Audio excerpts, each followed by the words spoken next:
ఉన్న బంగారాన్ని విడిపించి ఆ రోజు ఆన్లైన్ రేటుకే మేము కొంటాం. Sharma gold company. రైట్, ఎప్పుడెప్పుడు అని ఎదురు చూస్తున్నటువంటి కౌంటింగ్ ప్రారంభమైంది. ఇప్పటికే పోస్టల్ బ్యాలెట్ ప్రక్రియ అనేది ప్రారంభమైంది. సరిగ్గా 8:30 అయింది. ఇప్పుడు ప్రెసెంట్ ఈవీఎంలు లెక్కింపు అనేది స్టార్ట్ అయిందని చెప్పుకోవచ్చు. అయితే ప్రస్తుతం మనం తిరుపతిలో ఉన్నటువంటి ఈవీఎం కేంద్రం వద్ద ఉన్నాం. ఇక్కడ దాదాపు 7 నియోజకవర్గాలకు సంబంధించినటువంటి ఓట్ల లెక్కింపు జరుగుతోంది. శ్రీ పద్మావతి మహిళా యూనివర్సిటీ, దీనికి 2 గేట్లు ఏర్పాటు చేశారు. గేట్ నెంబర్ 1లో ఎన్నికల లెక్కింపు సిబ్బంది, అదేవిధంగా కౌంటింగ్ ఏజెంట్స్ ఇద్దరు కూడా ఈ ఒక్క గేట్ నుంచి వెళ్తారు. అదేవిధంగా గేట్ నెంబర్ 2 ఉంది. గేట్ నెంబర్ 2 నుంచి అటు ఎన్నికల ముఖ్య అధికారులు, అదేవిధంగా అభ్యర్థులకు సంబంధించినటువంటి వాళ్ళంతా కూడా అక్కడికి వెళ్ళే అవకాశం ఉంది. అంటే దీన్ని 2గా డివైడ్ చేశారు. ఎందుకంటే కొంత సమస్యాత్మక ప్రాంతంగా గుర్తించినటువంటి నేపథ్యంలో, హై సెక్యూరిటీ జోన్గా ప్రకటించినటువంటి నేపథ్యంలోనే అటు పక్కా బందోబస్తు అయితే ఏర్పాటు చేశారు. అటు కేంద్ర రాష్ట్ర బలగాలతో పాటు దాదాపు 2700 మంది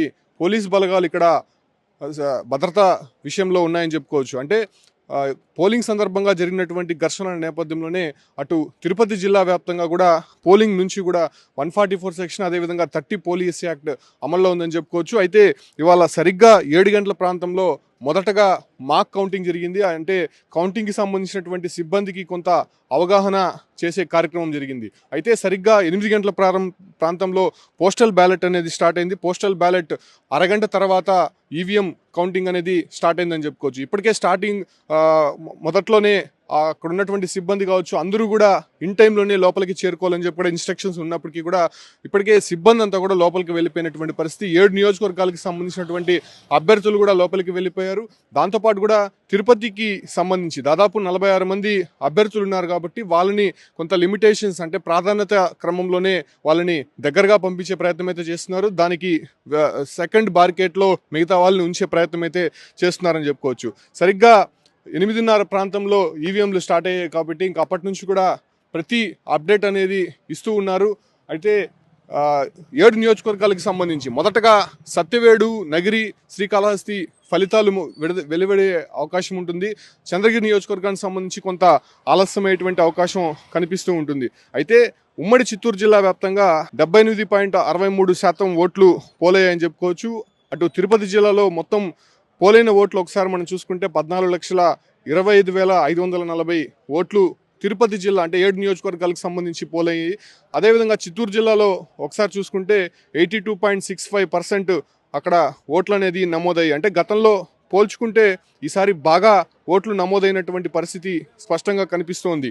ఇక 7 నియోజకవర్గాలకు సంబంధించి మనం ఒక్కసారి గమనిస్తే తిరుపతికి సంబంధించి 21 రౌండ్లలో ఓట్ల లెక్కింపు జరుగుతుంది. అదేవిధంగా చంద్రగిరి 29 రౌండ్లు, శ్రీకాళహస్తి 21 రౌండ్లు, సత్యవేడు 20 రౌండ్లలో ఓట్ల లెక్కింపు జరుగుతుంది. వెంకటగిరి 22, సూలూరుపేట 22, గూడూరు 21. సో ఈ విధంగా రౌండ్ అంటే ప్రతి అరగంటకి ఒక రౌండ్ కంప్లీట్ అయ్యే విధంగా ఇక్కడ చర్యలు అయితే ప్రారంభించారు. అయితే ఓట్ల లెక్కింపుకి సంబంధించి ముందుగానే సిబ్బందికంతా కొంత అవగాహన అనేది పెట్టారు. మోడల్ కౌంటింగ్ సెంటర్ పెట్టారు. ఎలా కౌంటింగ్ చేయాలి, అదేవిధంగా పోస్టల్ బ్యాలెట్ని ఎలా డివైడ్ చేయాలి, ఒకవేళ ఈవీఎంకి సంబంధించినటువంటి కౌంటింగ్ ప్రక్రియ జరిగేటప్పుడు అక్కడ ఉన్నటువంటి అభ్యర్థులకు కానీ ఏజెంట్లకు కానీ ఎలా దాన్ని క్లియర్గా చూపించాలనే విషయాలను కూడా చాలా క్లియర్ కట్గా చెప్పడం జరిగింది.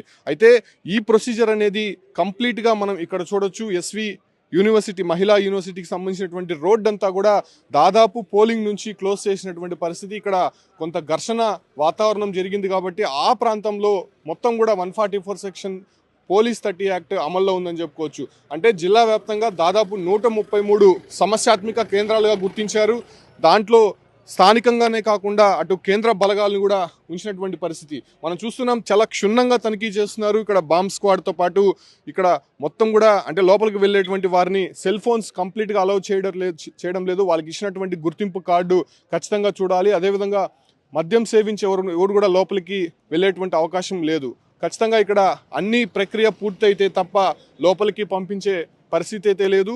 ఏజెంట్లు, అదేవిధంగా అక్కడ ఉన్నటువంటి క్యాండిడేట్స్తో పాటు ఎవరికైతే పాసులు అర్హత ఉందో లోపలికి వెళ్ళడానికి వాళ్ళని మాత్రమే లోపలికి పంపిస్తున్నటువంటి సిచ్యువేషన్స్ అయితే చూస్తున్నాం.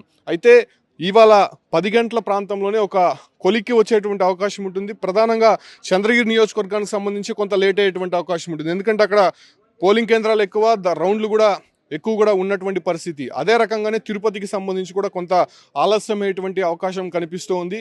మొదటగా సత్యవేడు, నగిరి, శ్రీకాళహస్తికి సంబంధించినటువంటి ఒక మెజారిటీ ఏ వైపు ఉంది అనే దానిపైన కూడా ఒక క్లారిటీ వచ్చే అవకాశం అయితే కనిపిస్తోంది.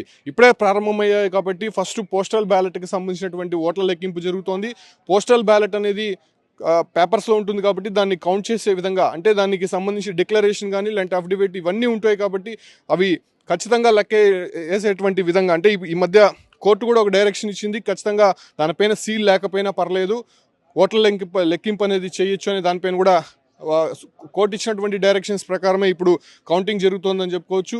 ప్రధానంగా ఈవీఎంకి సంబంధించినటువంటి కౌంటింగ్ అయితే ప్రారంభమైంది కాబట్టి మరికొద్దిసేపట్లోనే ఫలితాలు వెల్లడయ్యేటువంటి అవకాశం కనిపిస్తోంది. అంటే రౌండ్కి ప్రతి హాఫ్ అన్ అవర్కి ఒక రౌండ్ రిజల్ట్స్ వచ్చేటువంటి అవకాశం ఉంటుంది. స్పష్టంగా క్లారిటీగా అన్నీ కూడా ఏర్పాట్లు అయితే చేశారు. ఎక్కడ కూడా ఇబ్బంది కలగకుండా ఖచ్చితంగా ఆ ఓట్ల లెక్కింపుకి సంబంధించినటువంటి భద్రతా విషయంలో మాత్రం చాలా అలర్ట్ చేసుకున్నారు. ఇక్కడ ఉన్నటువంటి ఎస్పీనే కాకుండా మరో అబ్జర్వర్ని ఐపీఎస్ అధికారిని కూడా ఇక్కడ ఉంచినటువంటి పరిస్థితి. మోహన్ రావు అనేటువంటి ఒక ఐపీఎస్ అధికారిని కూడా తిరుపతి జిల్లాకి అబ్జర్వర్గా ఉంచినటువంటి పరిస్థితి. అంటే గతంలో జరిగినటువంటి ఇష్యూస్ నేపథ్యంలోనే ఇలా భద్రతాపరమైనటువంటి అంశాలు చాలా కఠినంగా తీసుకున్నారని చెప్పుకోవచ్చు.